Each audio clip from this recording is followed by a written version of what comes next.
Dad's attorney called on a Wednesday. I was at work reviewing case files for the personal injury firm where I'd worked as a legal assistant for 3 years. The voicemail was brief. This is Howard Chen from Chen and Associates. I'm handling your father's estate. Please call me back to schedule a will reading. Dad had been gone for 8 months. Stroke. He was 62. Greg had been his husband for 9 years. My stepdad, though I never called him that to his face. Just Greg. Always Greg. I called back during my lunch break. Your father left specific instructions, Mr. Chen said. The will needs to be read with all beneficiaries present. Can you come to my office next Tuesday at 2? Who else will be there? A pause. Just you and Gregory Wells. Your father's spouse. Just us. Not Dad's sister. Not his college friend Marcus, who'd been like an uncle to me. Just me and Greg. I knew what that meant. Greg had moved into Dad's house the week after the funeral. Our house. The house where I'd grown up, where Dad had raised me alone after my mom died when I was 7. Greg had sold his condo, packed up his things, and settled into Dad's bedroom like he'd been planning it for years. Maybe he had been. I still had my key. I'd been avoiding the house, avoiding Greg, avoiding the way he'd started referring to everything as mine instead of ours or your dad's. My furniture. My car. My investment accounts. On Sunday I drove over to pick up some of Dad's photo albums. Things I wanted before Greg decided they were his too. He was in the kitchen when I let myself in, drinking coffee from Dad's favorite mug, the one that said "World's Best Dad" that I'd given him for Father's Day when I was 12. You should have called first, Greg said. He didn't look up from his phone. I still live here. Legally. My name's on the deed. Dad had added me when I turned 25 3 years ago. Insurance, he'd said. In case something happens to me. Something had happened to him. Greg set down his phone. We need to talk about that, actually. The house. The will reading is Tuesday. I know Mr. Chen called me. Good. Greg stood up. He was 6 feet tall, 48 years old, and worked as a financial consultant. He'd always been careful about his appearance. Careful about everything. I want you to know. Whatever the will says, I'm planning to contest it. I was pulling a photo album from the shelf in the living room. Contest what? Your father wasn't in his right mind at the end. The stroke affected his judgment. Any provisions that don't reflect our marriage, our partnership, I'll be challenging them. I turned to face him. Dad had the stroke 8 months ago. He updated his will 2 years ago. Mr. Chen told me that on the phone. Greg's jaw tightened. Your father and I discussed our estate plans. Everything was supposed to be joint, community property. That's how marriage works. Not in this state. Not without specific documentation. I'd worked in estate law long enough to know. And Dad kept his assets separate. He told me he did. He told you. Greg's voice dripped with contempt. Of course he told you. You were always in his ear, weren't you? Reminding him you were his real family. That I was just what? A phase? A mistake?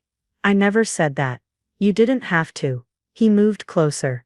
Everything you did said it. The way you called me Greg instead of Dad.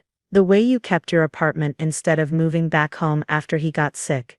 The way you acted like I was a guest in this house instead of his husband. You married him 6 years after my mom died. I was 17. What was I supposed to call you? Something that showed respect. Something that acknowledged I was part of this family. I slid the photo album into my bag. I'm leaving. I'll see you at the will reading. What did he leave you? I stopped at the door. What did your father leave you? Greg repeated. Mr. Chen said all beneficiaries. That means there's more than one. That means he left you something. What is it? The house? His retirement accounts? His life insurance? I don't know. Liar. He crossed the living room in 4 long steps. You know exactly what's in that will. You probably helped him write it. Convinced him to cut me out of my own husband's estate. I didn't. This house is worth $400,000. His 401k is worth another $300,000. His life insurance paid out $250,000. That's almost $1 million. Money that should be mine. Money I'm entitled to as his surviving spouse. The will reading is in 2 days. We'll both find out then. Greg grabbed my arm. Tell me now. Let go of me. Tell me what he left you, and I'll let this go. We can settle this as a family without lawyers. But if you walk out that door without telling me, I will make your life hell. I will contest everything. I will drag this through court for years. I will make sure you don't see a single penny until you're 40. I pulled my arm free. I don't know what's in the will. Dad didn't tell me. And even if I did know, I wouldn't tell you. Not like this. His face changed. The careful financial consultant disappeared. What replaced him was something uglier. Something that had maybe always been there. Hidden under the pressed shirts and polite dinner conversation. You entitled little bitch, he said quietly. You think you deserve his money because you're his biological daughter? Because you were here first? I took care of him. I nursed him after the stroke. I held his hand while he died. Where were you? I was at the hospital. I was there when for 2 hours. You showed up for 2 hours at the end, and then you left. I was there for weeks. Months. I earned that money. I earned this house. And you're not taking it from me. I turned toward the door. Not the front door that was past him and he was blocking the path. The sliding glass door that led to the backyard. Dad had installed it 2 years ago. He'd loved that door. Floor-to-ceiling windows. Let in so much natural light. Don't you walk away from me, Greg said. I kept walking. I said don't walk away. His hands hit my back. Both palms flat between my shoulder blades. A hard shove. I stumbled forward. Arms out to catch myself. My hands hit the glass first. Then my face. Then my whole body weight followed through. The door exploded. That's the only word for it. Not cracked. Not broke. Exploded. Into 1,000 pieces. Maybe 10,000. Glass everywhere. On my hands. In my hair. Slicing through my shirt. My skin. My back. I landed on the patio. Face down. Glass underneath me and on top of me and everywhere. I tried to breathe but my lungs wouldn't work. Everything hurt. Everything was wet. Blood. So much blood. I heard Greg behind me. Oh shit. Oh shit. You walked into the door. You weren't paying attention. That's what happened. I couldn't turn my head. Couldn't speak. I pressed my hand against the concrete. Tried to push myself up. My palm slipped in blood. Mine. It was all mine. I'm calling 911, Greg said. I'm telling them you walked into the glass door. You weren't watching where you were going. You need to back me up on that. Do you understand? If you tell them anything else, I will make sure you don't get a penny from that will. I heard him on the phone. Heard him giving the address. Heard him say accident. And walked right through it. And there's so much blood. My phone was in my back pocket. Shattered probably. But I managed to pull it out. Screen cracked but still working. I opened the camera. Took a photo of the broken door. The glass everywhere. My blood on the patio. Greg standing 10 feet away, facing the other direction, still talking to 911. Then I took a photo of my hands. Covered in cuts. My arms. My legs. I couldn't see my back but I could feel it. Dozens of cuts. Maybe hundreds. Deep. Shallow. All bleeding. I saved the photos to my cloud storage. Sent them to my email. To my best friend Kira with a message. Greg pushed me through glass door. Call police. Then I lay back down on the concrete and closed my eyes. The paramedics arrived in 6 minutes. I know because Kira told me later. She'd called 911 herself. Told them it wasn't an accident. Told them to send police too. 2 officers arrived while the paramedics were loading me into the ambulance. I heard Greg talking to them. She just walked right through it. I don't know what she was thinking. Maybe she was on her phone. One of the officers looked at the door, at the way the glass had shattered outward, onto the patio, at Greg's clean clothes, at his uninjured hands, at me covered in blood and glass. We'll need to take a statement from her at the hospital, the officer said. At the ER. They cut off my shirt. A nurse gasped. I still couldn't see, but I felt her hands carefully removing glass from my skin. Piece by piece. There were so many pieces. Dr. Martinez came in, emergency physician, probably 40, with tired eyes and steady hands. I'm going to be straight with you. Your back is badly lacerated.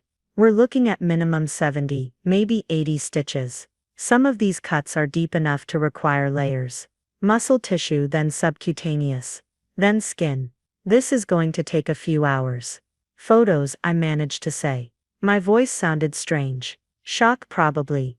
We'll document everything. Standard procedure for trauma cases. No. I want photos. Specific photos. Every angle. Before stitches. After stitches. Everything. Dr. Martinez studied my face. Why evidence? She nodded slowly. Was this assault? Yes. Okay.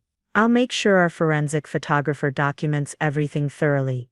And I'm calling the police liaison to make sure you can give a statement before we administer pain medication that might affect your memory. Detective Paulson arrived, while Dr. Martinez was numbing my back for stitches. I gave my statement lying on my stomach, my face pressed into a sterile pillow, while a nurse held my hand. I told him everything. The conversation about the will. Greg's threats. The shove. The glass. Greg's instructions to lie about what happened. Your friend called 911 separately. Detective Paulson said. She reported that you'd sent her a message saying your stepfather had pushed you through a glass door. That corroborates your account. And we have photos you took at the scene. Very smart thinking. I work in personal injury law. I said. Documentation is everything. The door was sliding glass, not tempered safety glass. That's a code violation, but it also means the glass broke into large shards instead of small cubes.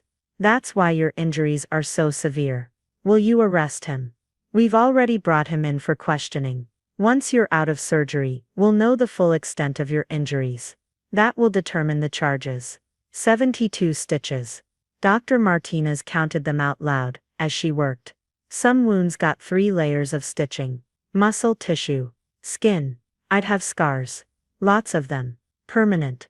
The forensic photographer took 47 photos. I counted those too. Every angle. Every laceration. The pattern of the cuts. The depth. The width. Everything. When they finally gave me pain medication and let me sleep, I dreamed about glass. Shattering. Cutting. Breaking. Kira picked me up from the hospital the next morning. I couldn't wear a regular shirt, too painful. They'd given me a hospital gown to wear home.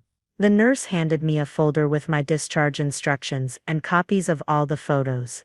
Dr. Martinez wanted you to have these. She said. She said you'd need them. I flipped through the photos in Kira's car.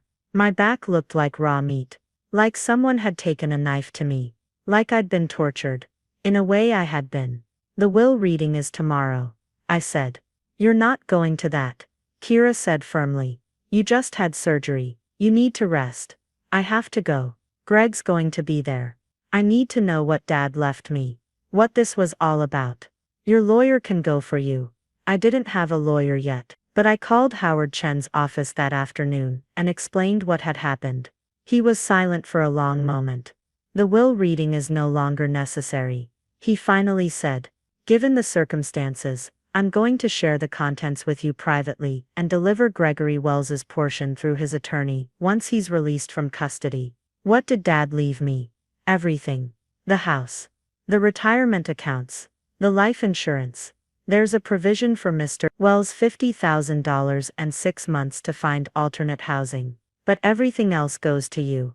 Your father was very specific. He said he wanted to make sure you were taken care of.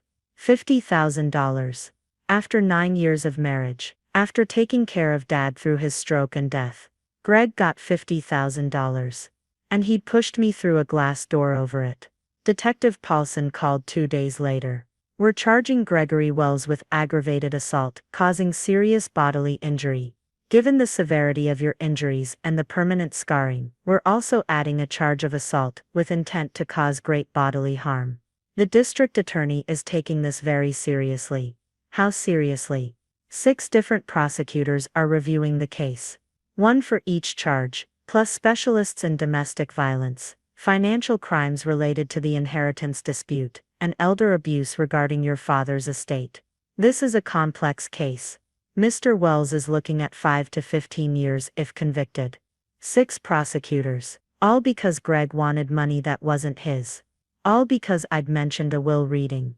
The trial happened 4 months later. I testified wearing a backless shirt, standing with my back to the jury. Let them see all 72 scars. Let them count them if they wanted. Greg's lawyer tried to claim it was an accident. That I'd walked into the door. That Greg had tried to stop me. Then the prosecution showed the photos I'd taken. The glass shattered outward. Greg standing 10 feet away. His clean clothes. His uninjured hands. They showed my text to Kira. Sent seconds after it happened. Time stamped. Cloud saved. Unalterable. They showed the photos from the hospital. All 47 of them. Dr. Martinez testified about the force required to push someone through a door, hard enough to create injuries that severe. The jury deliberated for 3 hours. Guilty on all counts. The judge sentenced him to 12 years. Greg stared straight ahead while the sentence was read. Never looked at me. Never apologized. I inherited everything. The house. The money. Dad's car. His books. His coffee mug. I sold the house. Couldn't live there anymore. Couldn't walk past that patio without seeing the blood. My blood. I used part of the money to start my own legal practice. Personal injury. Helping people document their cases. Helping people fight back. The scars on my back are still there. Probably always will be. 72 of them. I count them sometimes. In the mirror. Remember each one. Some things should leave scars. Some things should be permanent reminders of what happened. Of what people are capable of doing over money. Over inheritance. Over things that were never theirs to begin with. Greg will be eligible for parole in 8 years. I'll be at that hearing. With my photos. With my scars. Making sure he serves every single day he earned.